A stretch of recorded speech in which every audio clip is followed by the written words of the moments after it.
బ్రెజిల్లో ఘోర విమాన ప్రమాదం చోటు చేసుకుంది. ఈ ప్రమాదంలో విమానం ఒక్కసారిగా కుప్పకూలడంతో పైలట్ అక్కడికక్కడే ప్రాణాలు కోల్పోయాడు. బ్రెజిల్ డి జెనీరో బీచ్లో ఈ ఘటన చోటు చేసుకుంది. ఈ ప్రమాదంతో ఒక్కసారిగా అక్కడ టూరిస్టులందరూ కూడా ఉలిక్కి పడ్డారు, భయంతో పరుగులు తీశారు. అక్కడ ఉన్నటువంటి ప్రయాణికులు ఒక అడ్వర్టైజింగ్ కంపెనీకి సంబంధించిన ప్లేన్గా తెలుస్తోంది. ఒక చిన్న సైజ్ ప్లేన్ అది. ఆ ప్లేన్ ఆ అడ్వర్టైజింగ్ బ్యానర్ని అక్కడ చూపిస్తున్న సమయంలో, తీసుకువెళ్తున్న సమయంలో ఒక్కసారిగా ఏం జరిగింది అనేది తెలీదు.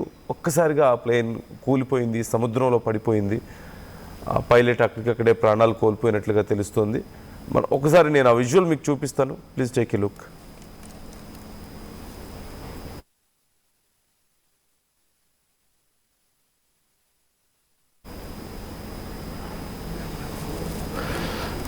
రైట్, మీరు చూస్తున్నారు ప్లేన్. అక్కడ సహజంగా మనందరికీ తెలిసిందే, బీచెస్, పెద్ద పెద్ద బీచ్ల దగ్గర బ్యానర్స్ని కట్టినటువంటి చిన్న చిన్న ప్లేన్స్ ఎగురుతూ ఉంటాయి. మనందరికీ తెలిసిందే, ఏ ఒక యాడ్స్ని అక్కడ ప్రమోట్ చేస్తూ ఉంటారు. అయితే ఒక అల్ట్రా లైట్ ప్లేన్ ఇది. చాలా చిన్న సైజులో ఉంటుంది, చాలా లైట్ వెయిట్ ఉంటుంది. ఒక్కరు కూర్చోవడానికి మాత్రమే అవకాశం ఉంటుంది. చాలా చిన్న ప్లేన్, ఒకరు లేదా ఇద్దరికి అవకాశం ఉంటుంది.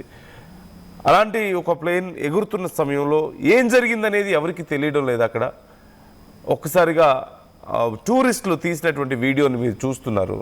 ప్లేన్ ఎగురుతూ ఉంది. దే డింట్ ఎక్స్పెక్ట్, ఏదో ఒక ప్లేన్ ఎగురుతున్న సమయంలో వీడియో తీస్తున్నారు. తీరా చూస్తే ఒక్కసారిగా ఆ ప్లేన్ సముద్రంలో కుప్పకూలిపోవడాన్ని మీరు గమనించవచ్చు. అదిగో మీరు చూస్తున్నారు, సముద్రంలో కుప్పకూలిపోయింది. పైలట్ అక్కడికక్కడే ప్రాణాలు కోల్పోయినట్లుగా తెలుస్తుంది. అయితే అసలు ఎందుకు ఇలా జరిగింది, ఏం జరిగింది అనేది మాత్రం తెలియలేదు. కారణం ఏంటి, ఈ ప్లేన్ కూలిపోవడానికి కారణం ఏంటి అనేది మాత్రం తెలియలేదు. అక్కడ ఉన్న వాళ్ళందరూ కూడా భయంతో పరుగులు తీసినటువంటి పరిస్థితి. ఈ ఘటన జరిగిన తర్వాత వెంటనే రెస్క్యూ టీంకి సమాచారం అందించారు. రెస్క్యూ టీం వెంటనే అక్కడికి చేరుకొని పైలట్ని అయితే బయటకు తీసుకురాగలిగింది. కానీ అప్పటికే అతను ప్రాణాలు కోల్పోయాడంటూ కూడా చెప్పారు. డైవర్స్, రెస్క్యూ టీమ్, అలాగే కొంత సాంకేతిక పరికరాలను సైతం, ఎక్విప్మెంట్ని సైతం అక్కడికి తీసుకొచ్చారు. వాటి ద్వారా ఆ ప్లేన్ ఎగ్జాక్ట్గా లోపల ఎక్కడెక్కడ పడింది, దాని భాగాలు ఎక్కడెక్కడ పడ్డాయి, కారణం ఏంటి అనే దానికి సంబంధించి విచారణ చేస్తున్నాం అంటూ అధికారులు చెప్పడం జరిగింది. రియో డి జెనీరోలో ఈ ఘటన చోటు చేసుకుంది. ఒక బీచ్లో ఒక ప్రైవేట్ కంపెనీ ఓన్డ్ ఫ్లైట్గా చెప్తున్నారు, దాన్ని ప్లేన్గా చెప్తున్నారు. ఒక అడ్వర్టైజ్మెంట్ ఇచ్చేటువంటి ప్రైవేట్ కంపెనీకి సంబంధించిన ఇది ప్లేన్. ఇది ఒక చిన్న ప్లేన్, వెరీ స్మాల్ సైజ్ ఉంటుంది, చాలా తక్కువ వెయిట్ కూడా ఉంటుంది. కమర్షియల్ పర్పస్లకు కూడా వీటిని ఉపయోగిస్తూ ఉంటారు. సహజంగా దగ్గర డిస్టెన్స్లు ట్రావెల్ చేయడానికి, వెరీ ఫ్యూ 100 కిలోమీటర్స్ ట్రావెల్ చేయడానికైనా, లేదు అంటే ఏవైనా గూడ్స్ని తీసుకువెళ్ళడానికి, చిన్న చిన్న గూడ్స్, ఎమర్జెన్సీ సర్వీసెస్ కొన్నిసార్లు, లేదు అంటే ఇలా అడ్వర్టైజ్మెంట్స్ ఇవ్వడానికి కొన్ని చిన్న చిన్న ప్లేన్స్ని మనం చూస్తూ ఉంటాం. ఈవెన్ ఫార్మింగ్లో కూడా యూజ్ చేస్తూ ఉంటారు. సో ఇలాంటి ప్లేన్, ఇలాంటి గ్రూప్కి సంబంధించినటువంటి plane, very small size plane ఇది. అయితే ఒక్కసారిగా కూలిపోవడంతో ఆ ఇంపాక్ట్కి లోపల ఉన్నటువంటి డ్రైవర్, పైలట్ అక్కడికక్కడే ప్రాణాలు కోల్పోయినట్లుగా తెలుస్తోంది. ఇప్పుడు ఆ కంపెనీ మీద కూడా కేసు నమోదైనట్లుగా తెలుస్తోంది. అంటే విచారణ చేస్తున్నారు, ఎలా జరిగింది ఏంటి అనే దానికి సంబంధించి, ఆ ఇన్సిడెంట్కి సంబంధించి అక్కడ ఉన్నటువంటి టూరిస్టుల యొక్క మొబైల్ ఫోన్స్, కెమెరాస్లో రికార్డ్ అయినటువంటి వీడియోస్ని కూడా కొంత తీసుకుంటున్నారు.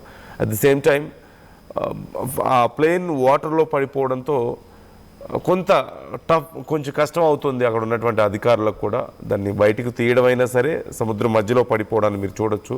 బయటకు తీయడం, దాన్ని పూర్తిగా పార్ట్స్ అన్నీ కూడా బయటకు తీసుకురావడం అయినా, లేదంటే దానికి సంబంధించి విచారణ చేయడం అయినా సరే, ఏం జరిగింది అనేది విచారణ చేయడం అయినా చాలా కష్టంగా మారుతున్నట్లుగా తెలుస్తుంది. మరోవైపు కంపెనీ ఇప్పటికే, ఆ అడ్వర్టైజింగ్ కంపెనీ ఇప్పటికే ఒక ప్రకటనను కూడా రిలీజ్ చేసింది. అధికారులకు అష్యూరెన్స్ ఇచ్చింది, ఖచ్చితంగా ఆ పైలట్ కుటుంబానికి తాము అండగా ఉంటామని, కాంపెన్సేషన్ ఇస్తామంటూ చెప్పింది.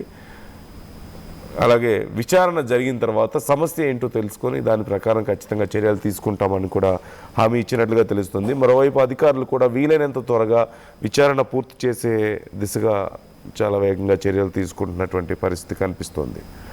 సో ఈ అంశానికి సంబంధించి మీ అభిప్రాయాలు ఎలా ఉన్నాయి, కామెంట్ చేసే ప్రయత్నం చేయండి. చరిత్ర సృష్టించినోడు ఇప్పుడు ఆ చరిత్రని తిరగరాయబోతున్నాడు. అబద్ధాల గోడల్ని బద్దలు కొట్టి నిజాలను రాగా మీ ముందుంచబోతున్నాడు. నిజమైన వార్తల కోసం వెంటనే డౌన్లోడ్ చేసుకోండి రా యాప్ని.